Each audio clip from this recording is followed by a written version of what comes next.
मैं डॉक्टर बसंतराव रस्तोगी, राज्य पुरस्कृत पूर्व प्रधानाचार्य एवं ज्योतिषाचार्य, सभी दर्शकों को सादर प्रणाम करता हूँ। आज मैं आपको कर्क राशि के नीच के मंगल का चमत्कार बताऊंगा। आज दिनांक 5 अप्रैल 2025 को ग्रहों की स्थिति इस प्रकार है। प्रथम भाव में कर्क राशि है, जहाँ पर मंगल है। तृतीय स्थान में कन्या राशि के केतु हैं। नवम भाव में शुक्र, बुध, शनि और राहु हैं। यहाँ पर सूर्य भी हैं, जो 14 तारीख को सूर्य दसम भाव में मेष राशि में उच्च के हो जाएंगे। लाभ भाव में वृष राशि में गुरु हैं। यह है 5/4/2025 को ग्रहों की स्पष्ट स्थिति। देखिए, कोई भी ग्रह हो, चाहे शुभ हो या अशुभ हो, वो अपनी परिस्थितियों पर शुभ और अशुभ फल देता है। ज्योतिष के बहुत नियम और सिद्धांत हैं। ये तो प्रकाश है और हर ग्रह में अपना प्रकाश है। हर ग्रह में दूसरे ग्रह को प्रभावित करने की क्षमता है। ये तो बात अवश्य है कि मंगल नीच के हैं, लेकिन और इस मंगल की लोग बड़ा ही भय बना रहे हैं, जो मुझे बड़ा बुरा लगता है। देखिए, 6, 8वें और 12वें स्थान में कोई ग्रह यदि नीच का होता है तो वो भी राजकारी होता है। क्यों वो राजयोगकारी है? क्योंकि नीच का होने से और वो राजयोग बनाता है। तो यहाँ पर मंगल की भी कुछ ऐसी परिस्थितियाँ हैं कि वो नीच का होने पर भी फल बहुत उत्तम देगा। अब हम उन परिस्थितियों का अवलोकन करेंगे कि परिस्थितियाँ क्या हैं। देखिए, ये जो जन्म कुंडली है, काल पुरुष की कुंडली के अनुसार प्रथम भाव में मेष राशि होनी चाहिए। और जब मेष राशि होगी तो वो मंगल की राशि होगी और मंगल वहाँ बैठा हुआ है। तो ऐसी स्थिति में मंगल अपनी राशि में बैठ करके अशुभ फल नहीं दे सकता है। ज्योतिष का एक नियम है, शुभ भाव तो दृष्टो वा सौम्यी तस् तस् अस्ति वृद्धि। जब कोई ग्रह अपनी राशि में बैठता है या कहीं बैठ करके अपनी राशि को देखता है तो उसमें फलों की वृद्धि करता है। तो पहली बात तो यह है, भले ही वो कर्क राशि में समय है, लेकिन मूल कालपुरुष की जन्मपत्री में ये प्रथम भाव मेष राशि का है। यहाँ पर मंगल अशुभ फल कैसे देगा और मंगल अशुभ क्यों हो जाएगा? दूसरी बात यह है कि ये प्रथम भाव जो है वो केंद्र और त्रिकोण दोनों ही है।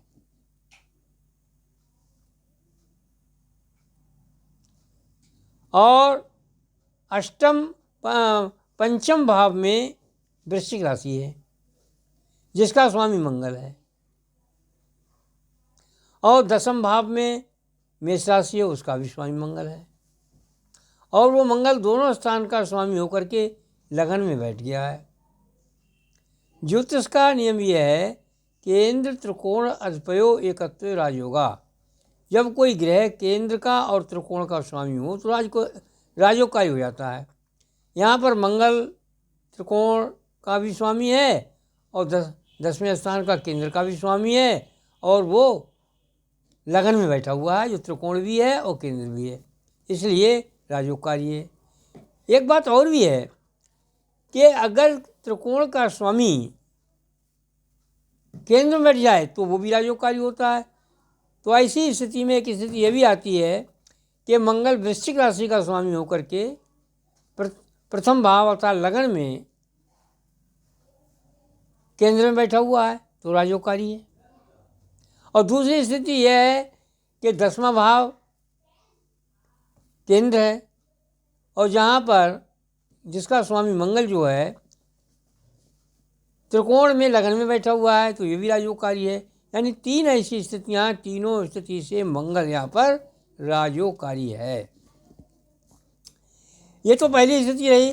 जब राजयोगकारी मंगल है तो आप बताइए वो किस प्रकार से अपनी अशुभता प्रदर्शित कर सकता है या अशुभ फल दे सकता है। अच्छा, एक बात और देखिए कि जो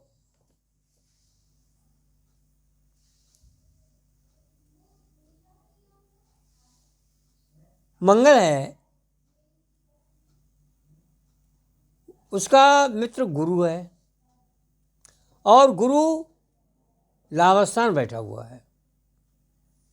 और जब गुरु लाभस्थान बैठा हुआ है तो जब भी वो एक्टिव होता है तो अपनी उच्च राशि को लाभ अवश्य पहुंचाता है। और उसकी उच्च राशि है कर्क।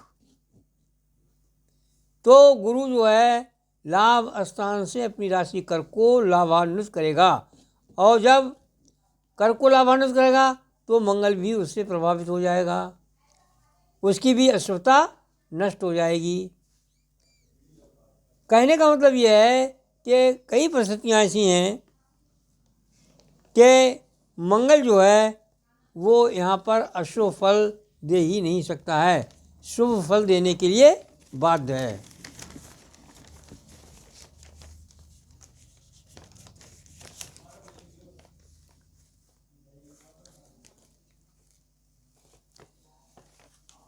अब देखिए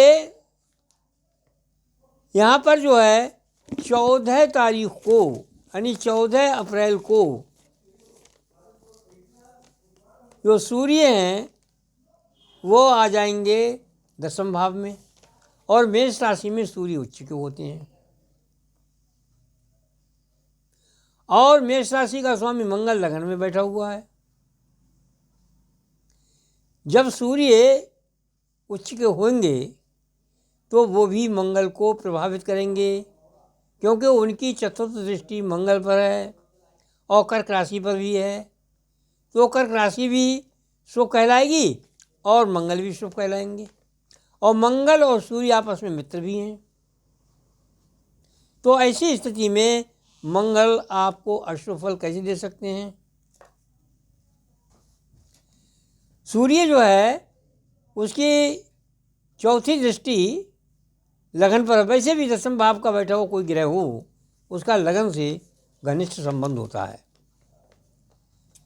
और सूर्य की सप्तम दृष्टि जो है चतुर्थ भाव पर होगी और चतुर्थ भाव पर मंगल की भी दृष्टि है। तो ऐसी स्थिति में चौथे भाव को दोनों ग्रह जो हैं प्रभावित करेंगे।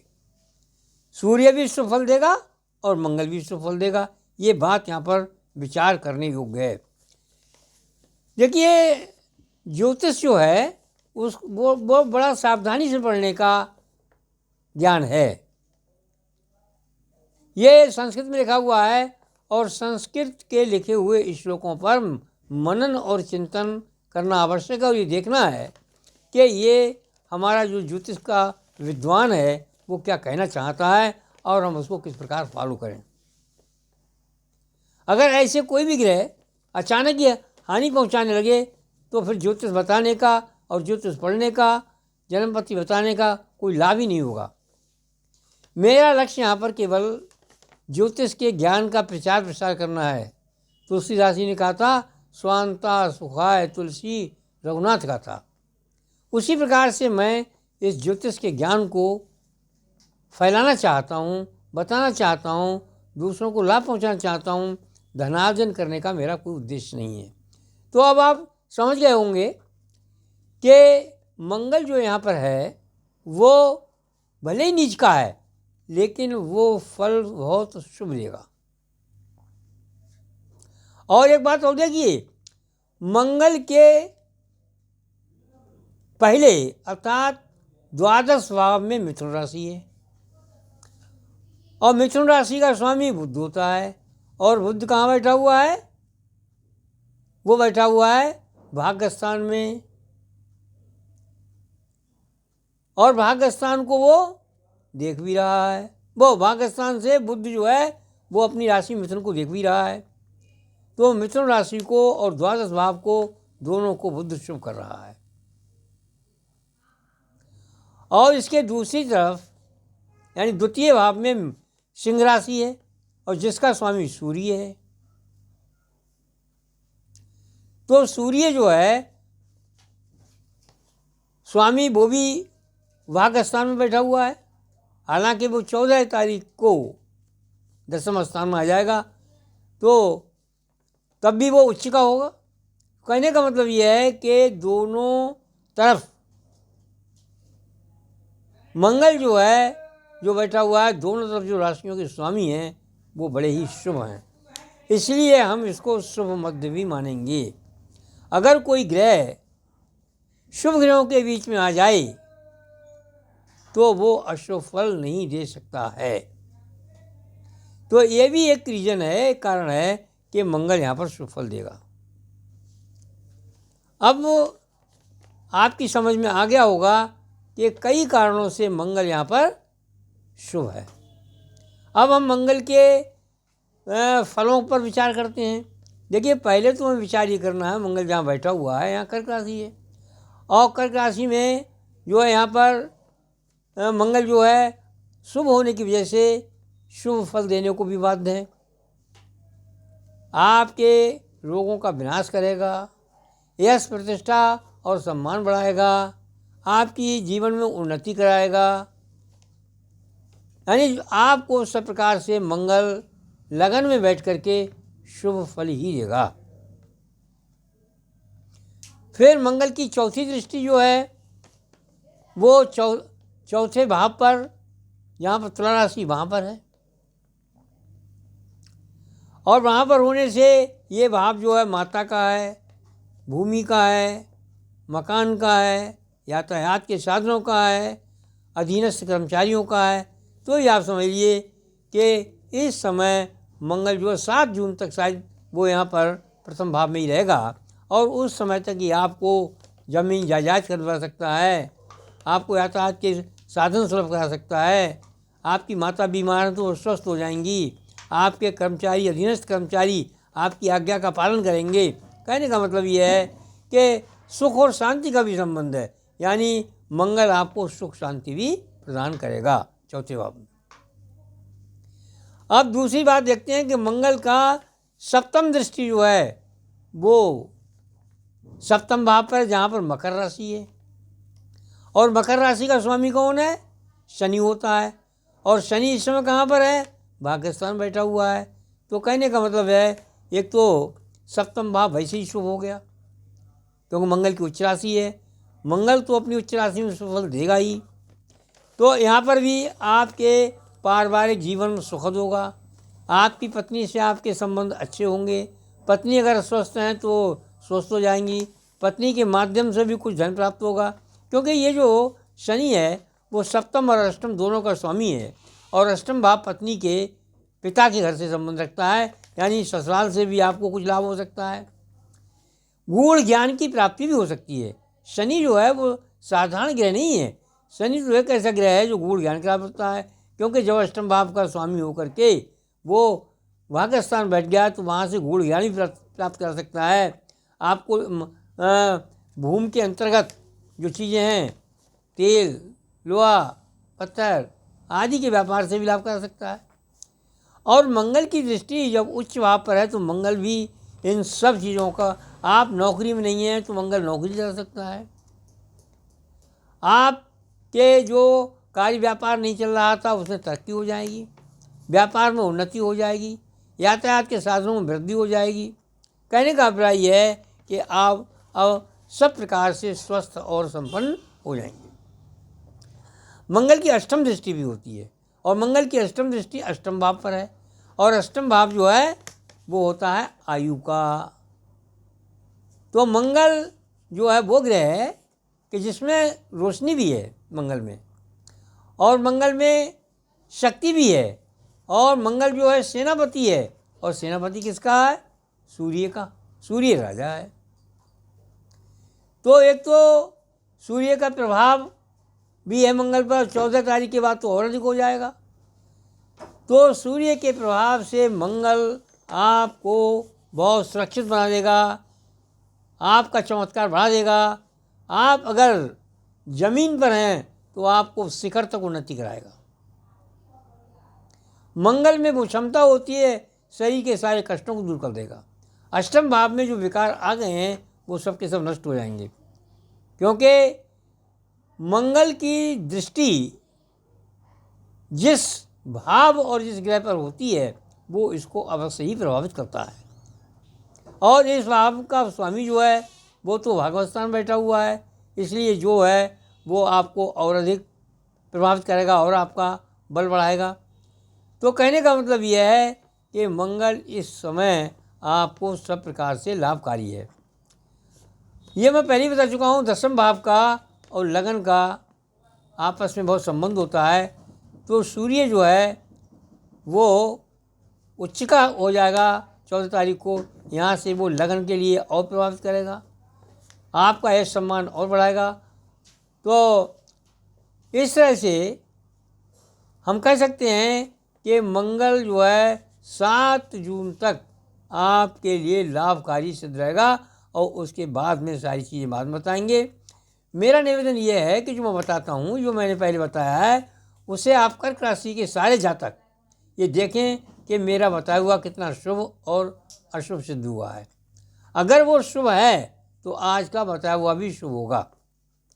लेकिन बात यह है कि मैं कोई आपके लिए लंबा चौड़ा उपाय तो बताऊँगा नहीं कि वो आप कीजिए। हालांकि मंगल जो है तेज ग्रह तो वही, उसमें रोशनी भी है, प्रकाश भी है, और उसमें तेज भी है, और उसको शुभता को प्राप्त करना भी हमें। तो उसको थोड़ा सा अगर हम प्रयास करें तो कोई हानि नहीं होगी।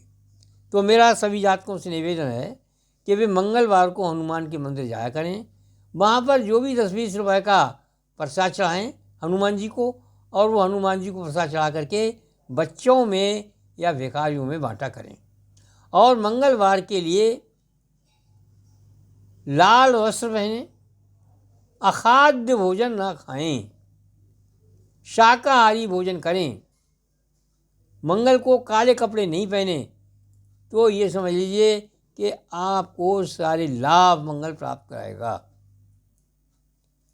अब मैं अपने सभी दर्शकों को साधुवाद देता हूँ कि वो मुझे देख करके और अपना समय व्यतीत कर रहे हैं। तो मेरे कहने का अभिप्राय यह है कि मेरे बताने से उनको अवश्य ही लाभ होना चाहिए, तो मुझे आत्मिक शांति की प्राप्ति होगी। हालांकि मैं ये उसमें नहीं देता हूँ कि कोई मेरी तारीफ़ करे, लेकिन फिर भी मेरा आपसे निवेदन है कि जो दर्शक हैं वो उस पर कमेंट या व्यू या सब्सक्राइब अवश्य कर दें कि थोड़ी सी समाज में पहचान बढ़ जाएगी। यही मेरे लिए धन होगा, और यही मेरा प्रतिष्ठा होगी, और यही आपका मेरे प्रति सम्मान होगा। और अगर किसी को कुछ पूछना है तो मैं ऐसे तो नहीं बता सकता हूँ, लेकिन आप कोरियर से अपना जन्म पत्र भेज दें और उस पर मैं डायग्नोस करके भेज सकता हूँ। धन्यवाद। सभी मित्रों को नमस्कार। आपका मित्र डॉक्टर बसंत राय रस्तोगी।